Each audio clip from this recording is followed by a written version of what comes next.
Hello everyone, welcome to a online solution. मैं हूं अशफाक। तो आज आपके लाए हूं थ्योरम का गेस क्वेश्चन। तो थ्योरम तो मैं आपको बताया था पूरा, लेकिन फिर भी गेस क्वेश्चन के लिए आप लोग बहुत उतावले हो रहे थे, तो गेस क्वेश्चन बताना बहुत जरूरी है। ये थ्योरम सबसे पहले आप तो ये इसको क्लियर कर लो। ये इतना बार पूछा गया, मगर मैं डेट लिखूं तो ये पूरा जगह भर जाएगा। 2011 में आया है, 2012 में आया है, 2013 में आया है, 2015 में आया है, 14 में आया था, 2016 में आया है, 2017 में आया है और 2018 में। ये सवाल आ चुका है, इतना बड़ा है। अगर मैं लिखूं तो जगह फुल हो जाएगा। ठीक है, बहुत ही इंपॉर्टेंट है। तो मैं आपको यहाँ पे तो बना हुआ है, लेकिन मैं आपको अंडरस्टैंड करवाता हूँ। ठीक है, ये थ्योरम आप रिहर्सल कर लीजिए, प्रैक्टिस कर लीजिए, क्योंकि थ्योरम टपक जाएगा एग्जाम में तो बहुत ही अफसोस हो जाएगा अगर आप नहीं प्रैक्टिस करोगे तो। ठीक है, तो आपके एनसीईआरटी किताब में थ्योरम नंबर 8 है। चलिए तो मैं बताता हूँ आपको कैसे कैसे बनाना है, इसको समझ लीजिए। तो मेरे ख्याल से बहुत इजी है, बहुत ही इजी है। यहाँ पे एक समकोण त्रिभुज में कर्ण का वर्ग शेष दो भुजाओं के वर्गों के योग के बराबर होता है। सवाल कभी कभी उलट के देता है कि पाइथागोरस थ्योरम को सत्यापित करें, है ना। या तो बोलता है कि किसी त्रिभुज के कर्ण का वर्ग अगर किया जाए तो उसके दो भुजाओं के वर्गों का योग के बराबर होता है। ये सब सिद्ध करें लिखा रहेगा। ठीक है, सिद्ध करें कि एक समकोण त्रिभुज में कर्ण का वर्ग शेष दो भुजाओं के वर्गों के योग के बराबर होता है। अब इसको बनाना क्या आपको, तो सबसे आसान थ्योरम है, एकदम आराम से बनेगा। सबसे पहले आपको यहाँ पे ये तो विशेष प्रतिज्ञा मैं लिख दिया हूँ, आपके एग्जाम में ये नहीं लिखना, बस डायरेक्ट लिखना है माना की। ठीक है, एक त्रिभुज बनाना यहाँ पे है, समकोण त्रिभुज बनाना है, और आपको लिखना माना की एक ABC क्या है, एक समकोण त्रिभुज है जिसमें कोण B क्या है, कोण भी 90 डिग्री है। तो सिद्ध हमें क्या करना है, ये तो सिद्ध करने बोला ना कि समकोण त्रिभुज में जो AC का जो स्क्वायर है, जो कर्ण का स्क्वायर है, वो लंब का स्क्वायर और आधार के स्क्वायर के जोड़ के बराबर है। ये जो AC का स्क्वायर है, कर्ण का स्क्वायर है, वो AB क्या है, लंब है यहाँ पे, और BC के आधार। यही हमको सिद्ध करना है, यही हमारा सिद्ध होगा। ठीक है, और ये पाइथागोरस प्रमेय भी है। ठीक है, चलिए उसके बाद आपको इतना माना कि करने के बाद आपको रचना करना पड़ेगा। रचना क्या करें यहाँ पे, कुछ नहीं, सिर्फ बी से लेकर AC पर जो है D एक लंब डालेंगे। ठीक है, और उसी बात को यहाँ पे लिखेंगे, B से BD पर, B से BD करने AC पे क्या करा, लंब डाला। ओके, अब हमको क्या करना पड़ेगा, अब हमको ये करना पड़ेगा, इसको जो हमको समरूपता सिद्ध करना पड़ेगा। समरूपता जब सिद्ध कर लीजिएगा तो बहुत आसानी से आप बना पाएंगे इसको।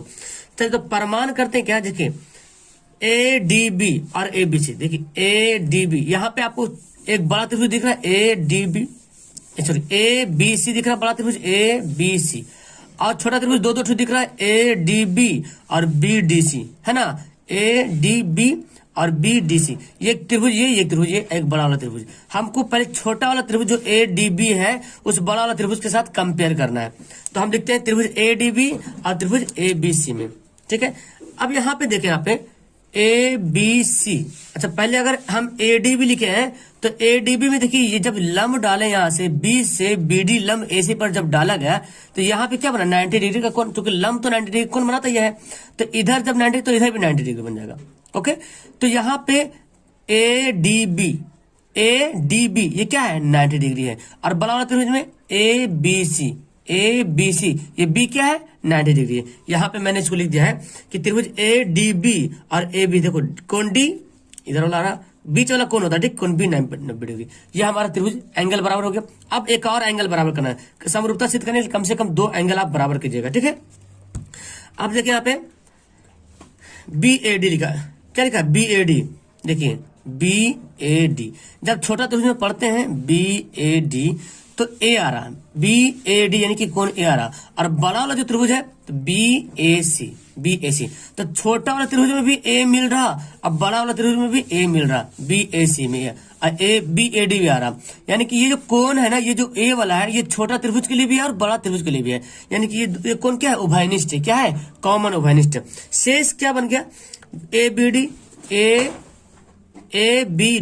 ये जो है ना AB, ये तो कौन हमारे ले लिए, ADB ले लिए हैं और BAD ले, तो शेष हमारा कौन बन गया, ABD। तो जब ये शेष हो गया तो इसमें क्या शेष होगा, इसमें वही होगा ACB, है ना, बड़ा त्रिभुज ACB। ABC तो हम ले ही लिए हैं, BAC भी ले लिए और ACB, ये कोण, तो तीनों कोण बराबर हो गया, है ना। आप यहाँ पे करें तो 3 कोण शेष तो हमारा बच गया। इसको आप नहीं भी लिखोगे ना, इसको नहीं भी लिखोगे तो कोई दिक्कत नहीं, आप डायरेक्ट लिखना है कोण समरूपता से। 2 कोण बराबर हुआ, कोण समरूपता से। जब कोण समरूप हो गया तो मतलब त्रिभुज ADB और ABC क्या हो गया, समरूप हो गया। ADB और ए बी सी क्या हो गया, समरूप, क्योंकि इनके दो कोण क्या हो गया, बराबर हो गया। यानी कि दोनों कोण आपस में क्या है, बराबर है। कोण डी कोण बी के बराबर है, कोण ए और बड़ा त्रिभुज के भी ए, छोटा त्रिभुज में भी ए और बड़ा त्रिभुज में भी ए। ये दो कोण क्या है, ये कोण क्या उभयनिष्ठ है, और ये डी 90 डिग्री और यहाँ पे बी भी 90 डिग्री हो गया। तो ये कौन कौन समरूपता से हम क्या लिखेंगे, त्रिभुज ए डी बी और ए बी सी क्या है, समरूप है। और आपको पता है जब त्रिभुज समरूप होता है तो उनके भुजाओं के अनुपात क्या होता है, समान होता है। इसलिए यहाँ पे लिखा गया ए बी बटा ए सी। देखिए ए बी त्रिभुज कौन सा है, ए डी बी। अब देखिए 90 डिग्री कहाँ पे आ रहा, ए डी बी। छोटा त्रिभुज देखते हैं ए डी बी, तो ए डी ये 90 डिग्री यहाँ पे।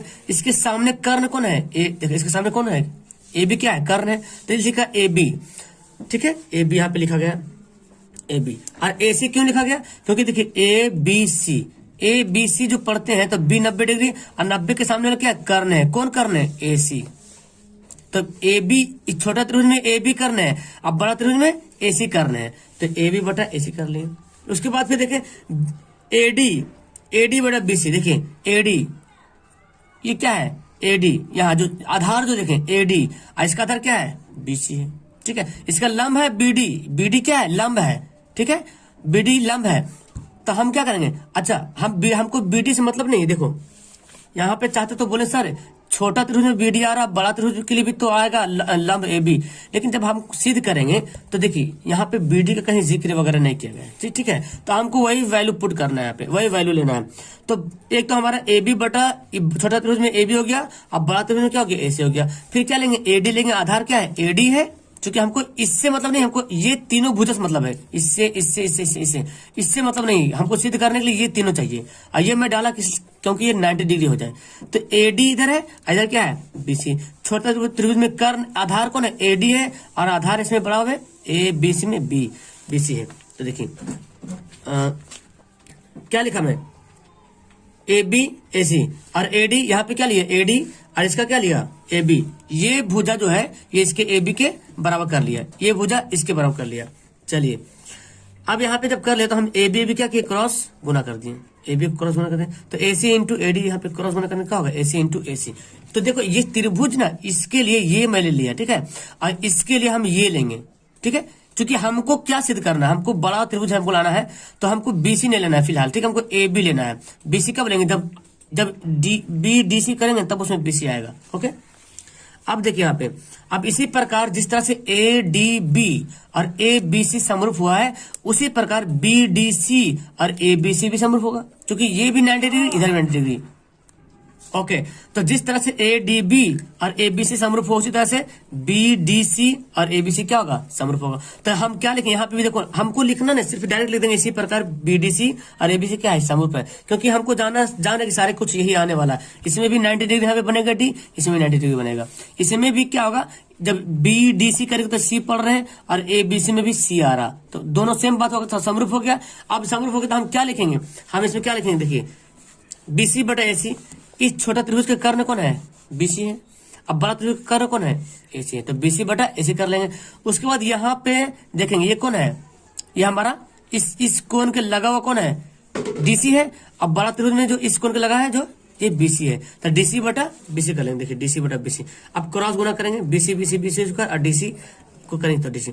समीकरण फर्स्ट और सेकंड को क्या करेंगे, ऐड करते हैं। तो देखिए जब ऐड करते हैं तो आप देखिए समीकरण फर्स्ट सेकंड को ऐड कर दिए, तो ए बी स्क्वायर और बी सी स्क्वायर, और उधर क्या था, ए सी ए डी था, यानी कि ए बी में था ना ए सी ए डी, और बी सी में क्या था, जो बी सी स्क्वायर निकला ए सी डी सी था। अब क्या किया यहाँ पे ए सी ले लिया कॉमन, तो ए डी बचा, यहाँ पे डी सी बचा। अब ए डी डी सी देखिए, यहाँ देखें ए डी और डी सी, ए डी अलग था और डी सी अलग था, तो ए डी डी सी को मिला के मैं ए सी लिख सकता हूँ क्या, ए डी डी सी, इसको मिला के हम ए सी लिख सकते हैं। यहाँ पे लिख दिया ए सी, जब ए सी स्क्वायर तक का हो, ए सी स्क्वायर हो गया। तो यहाँ पे क्या पता चला कि ए सी स्क्वायर जो है a b square plus b c square के जोड़ के बराबर, यही हमको प्रूव करना था, ठीक है। तो थोड़ा समझाने मुझे टाइम लगा, लेकिन मेरे ख्याल से आपको समझ में आ गया होगा। इसको आप प्रैक्टिस करो और पक्का एग्जाम में टपक जाएगा। एक विर्त वाला मैं बताने वाला हूँ, इन दो चीज को थ्योरम में कंप्लीट कर लो, मेरे ख्याल से ये टपक जाएगा एग्जाम में। चलिए तो अब एक थ्योरम नंबर ये पढ़ते हैं, ये भी काफी इतना इंपॉर्टेंट है कि इसको मैं बोलूं कि 2011 में आया, आप गाइड उठा के देख लेंगे प्रीवियस ईयर, 2012 में, 2013 में, 2014 में, 2015 में, मतलब हर साल अथवा में आपको दे देगा, ठीक है, ये या वो, तब किसी एक को बना लीजिएगा, ठीक है। 2018 में 2019 में भी आया सवाल, 20 में तो नहीं दिखा रहा, लेकिन हो सकता है टपक जाए, तो इसको समझ लीजिए। हालांकि इसको जानते हैं आप कि बाह्य बिंदु से वृत्त पर खींची गई स्पर्श रेखाओं की लंबाई बराबर होती है। ये आपको ऑब्जेक्टिव सवाल देखने को मिलता है कि अगर किसी वृत्त के बाहरी बिंदु से वृत्त पर स्पर्श रेखा खींचे हैं तो दोनों स्पर्श रेखाओं की क्या होगी, लंबाई बराबर होगी, ठीक है। इसको सिद्ध करना है, तो आपको लिखा रहा है सवाल कि सिद्ध करें कि बाह्य बिंदु से वृत्त पर खींचे गए स्पर्श रेखाओं की लंबाई समान होती है। आपको विशेष प्रतीक नहीं डालना है, डायरेक्ट माना की लिखना है। एक फिगर बनाना है यहाँ पे वृत्त, एक बिंदु लीजिएगा बाहर से, ये दोनों एक रेखा खींच लीजिएगा, ठीक है। तो अब हम क्या करें, यहाँ पे मान लेते हैं, माना कि वृत्त जो है, वृत्त जो सी है ना, सर्किल ओ आर, मतलब ओ त्रिज्या और आर क्या है, ओ केंद्र, आर क्या परिधि, तो ओ केंद्र आर परिधि के बाहर कोई बिंदु पी ले लिया, ठीक है। और पी से वृत्त पर दो स्पर्श रेखाएं पी ए और पी बी खींची, जो वृत्त को क्रमशः ए और बी बिंदु पर क्या करती है, स्पर्श करती है। इसमें कुछ रटने की बात नहीं है कि माना कि ओ केंद्र वाले, ऐसे लिख सकते हैं, माना कि वृत्त त्रिज्या ओ केंद्र वाले वृत्त के बाहर एक बिंदु पी लिया, पी से ए और पी से पी बी वृत्त पर ए और बी पर क्या हो, स्पर्श रेखा को छूते हुए रेखा खींचा। आप ऐसे भी लिख सकते हैं, अपने लैंग्वेज में लिखिएगा ज्यादा बेहतर रहेगा, ठीक है। अब हमको सिद्ध क्या करना है, हमको सिद्ध करना है कि पी ए और पी बी आपस में क्या है, समान है, बराबर है। पी ए पी बी आपस में समान बराबर है, हम यहाँ पे लिख लिया। अब क्या करते हैं, आप यहाँ पे एक रचना आपको करना पड़ेगा। केंद्र से क्या करते हैं, केंद्र से ए बी तथा पी को मिलाए, इस ए बी को ऐसे मिला लेंगे, इस ए केंद्र यहाँ पे ओ है, इससे ए बी मिलाएंगे, ऐसे मिलाएंगे, और ई से ओ पी भी मिला लेंगे, ठीक है। यहाँ से पी भी मिलाएंगे, यहाँ से ए, यहाँ से बी मिला लेंगे, एक रचना लिखना है।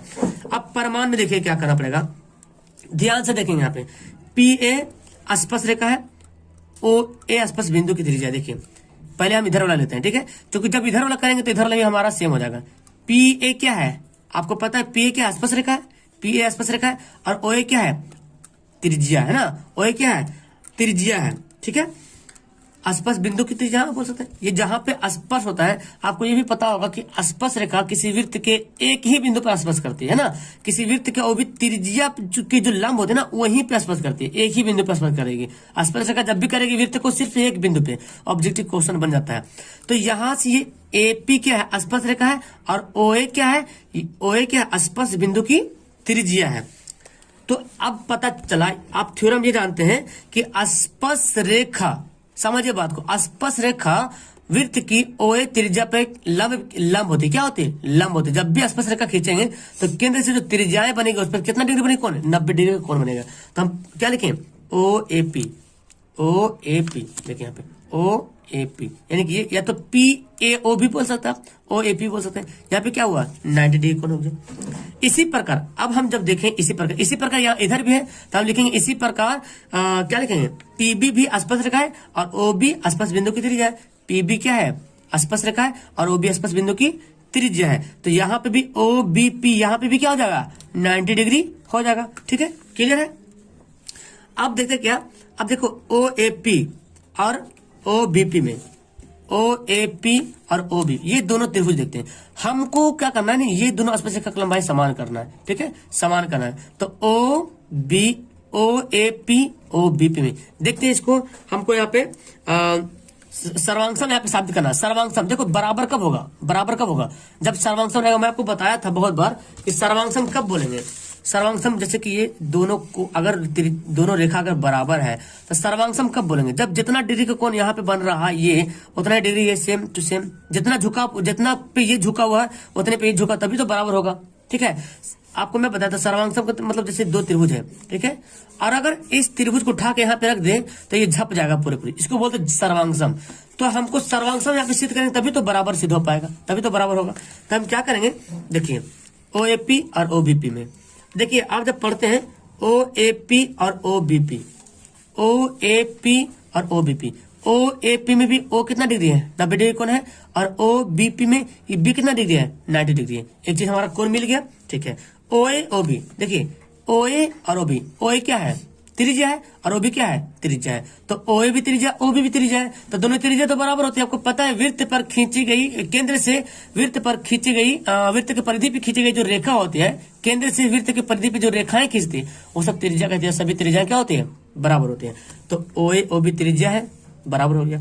ओपी देखिए, ये जो ओपी देख रहे हैं, ये ओ त्रिभुज ओपी, ये जो रेखा ओपी देख रहे हैं, ये ओपी जो लाइन है ना, ये ओ ए पी में भी आ रहा और ओ बी पी में, यानी कि ये जो है दोनों के लिए, अगर ये जो भुजा, ये जो रेखा खींचे हम, ये रेखा जो है दोनों के लिए आ रहा, इस त्रिभुज में भी आ रहा और इस त्रिभुज में भी आ रहा। तो यानी कि ये रेखा क्या है, बराबर है। इस त्रिभुज की ये भी रेखा बराबर है और इस त्रिभुज के बिंदु भी क्या है, ये जो त्रिज्याएं हैं, दोनों त्रिज्या के आपस में बराबर, यानी कि इस त्रिभुज का ओ ए बराबर है और इस त्रिभुज का ओ बी बराबर है, इस त्रिभुज का ओपी बराबर है और इस त्रिभुज का ओपी, चूंकि वही है ये तो बराबर है।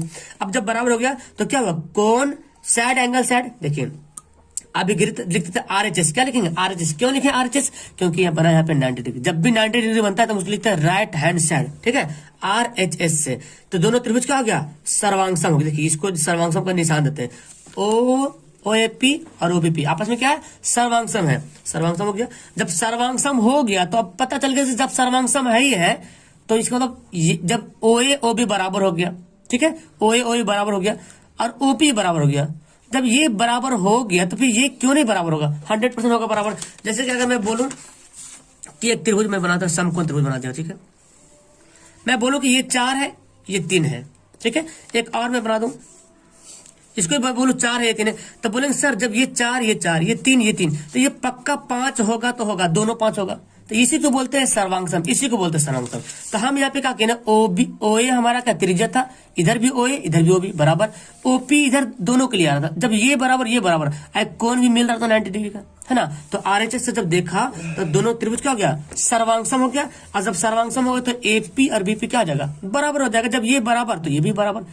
ये दोनों क्वेश्चन बहुत इंपॉर्टेंट है, इसको एक दिन में एक बार जरूर प्रैक्टिस करना, ठीक है, एग्जाम में टपकने वाला है। ओके, इसके बाद मैं आपको थ्योरम वाला भी सवाल, क्या बोलते हैं वो, कंस्ट्रक्शन का सवाल भी आपको बताने वाला हूं। बहुत सारे स्टूडेंट कमेंट करते हैं, तो मेरे ख्याल से आपको समझ में आ गया होगा। आप इसको कॉपी पे नोट करो, और अगर आप नोट किए हो तो दिखाने के लिए मेरे पास टेलीग्राम पे मैसेज करता कि जाने की रियल में आप नोट किए, और अपना यहाँ पे जो मानने वाले लिखना अपना भाषा में लिखिए। हालांकि बहुत सिंपल लिखा हुआ, कुछ खास नहीं, कुछ ज्यादा टफ लैंग्वेज नहीं लिखा हुआ, एकदम आसान से लिखा हुआ है। इसको सिद्ध कीजिए, मतलब आपको बड़ा दिख रहा है ना, कुछ भी नहीं है, एकदम आसान है। इसका PDF आपको नहीं भेजूंगा, सॉरी, बिकॉज मैं PDF भेजता हूं तो पता क्या होता है, उसको नोट भी नहीं करता। आप नोट करो, इसको बनाओ, जब तक बनाओगे नहीं तब तक सीखोगे नहीं। ओके, अब मेरे टेलीग्राम पे सेंड करो, तब देखते हैं कौन कौन नोट किया रियली में। Okay, that's all, thank you everyone. मजा आया तो लाइक करो नीचे।